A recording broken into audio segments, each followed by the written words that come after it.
A typical day like any ordinary employee in a corporate job with a hybrid setup. This is what you'll often see from me. Nothing changes except for my outfit. Of course, my friend is here as well because we're finishing up some paperwork. It's a bit of a stressful day since we have a lot of deliverables to complete. I suddenly felt hungry, so I cooked some food to fuel us up and give us more energy. Ops.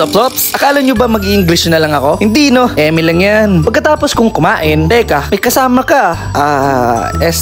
So ayun na nga, umupo muna ako at bigla akong naalala ang sinabi ng kaibigan ko patungkol sa bagong laro ng Bingo Plus. Wow. At ito ay ang Pinoy Drop Ball. Isa sa mga highlight nito ay ang piso to play. Madaling laro nito at nakakaliw. At marami pang pa-premyong naghihintay. May ongoing promotion din sila para sa mga gumagamit ng app. Ito ay ang daily promo of worth 20 pesos for players placing their first bets of the day. And the top 10 players can win up to 110,000 pesos by being on the leaderboard. So what are you waiting for? Mag-download na at siguraduhin ikaw ay 21 years old pataas para makapaglaro. You can also use your email account and cellphone number para makapag-sign in sa app na to. At i-connect mo na rin ang iyong e-wallet para makapag-cash in at cash out. At nang sa gayon ay makapaglaro ka na. And there's more. Read the instructions on the description to learn how to participate and get a chance to win cash prizes.